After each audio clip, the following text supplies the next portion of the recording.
लग रहा था जो बीजेपी नारा दे रही थी 400 पार और 370, वो सारा उसका वो जो है उसकी फूंक निकल गई। नौजवान सोचता है कि अगर मुझे नौकरी देगा तो वो इंडिया ब्लॉक देगा, अगर महंगाई कम करेगा तो वो इंडिया ब्लॉक करेगा। बीजेपी सिर्फ हिंदू मुस्लिम को लड़ाने में लगी हुई है।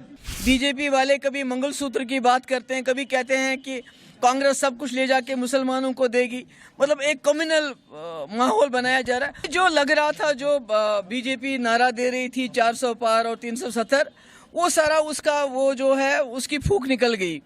क्योंकि आपने देखा जिस तरह से बीजेपी वाले कभी मंगलसूत्र की बात करते हैं, कभी कहते हैं कि कांग्रेस सब कुछ ले जाके मुसलमानों को देगी, मतलब एक कम्युनल माहौल बनाया जा रहा है। उससे लगता है कि एनडीए को, बीजेपी को पता चल चुका है कि जो इंडिया ब्लॉक है वो दिन ब दिन पेशरफ्त कर रहा है और जो रिजल्ट आने वाले होंगे वो इंडिया ब्लॉक के हक में होंगे, वो सबको हैरान करने वाले होंगे। क्योंकि नौजवान सोचता है कि अगर मुझे नौकरी देगा तो वो इंडिया ब्लॉक देगा, अगर महंगाई कम करेगा तो वो इंडिया ब्लॉक करेगा। बीजेपी सिर्फ हिंदू मुस्लिम को लड़ाने में लगी हुई है। तो जम्मू कश्मीर को खुली जेल बनाया गया है। अभी भी आपने सुना कि अनंतनाग से, बिजबेहरा से, पुलवामा से, शोपियान से नौजवानों को गिरफ्तार किया जा रहा है।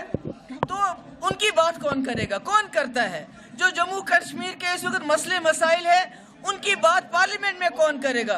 तो ये बात लोगों को धीरे धीरे समझ आ रही है और उनको लगता है पीडीपी ने पिछले 5 साल लगातार जम्मू कश्मीर के मुश्किलात की बात की है और आने वाले वक्त में भी अगर कोई जमात, क्योंकि नेशनल कॉन्फ्रेंस के 3 मेंबर पार्लियामेंट थे पिछले 5 साल, मुझे बताइए कहाँ उनकी कब उन्होंने बात की? अगर बात की पार्लियामेंट के बाहर तो हमने की, अगर मसला उठाया तो हमने उठाया। इसलिए लोगों को ये एहसास हो रहा है कि पीडीपी ही उनके मसले मसाइल की बात कर सकती है।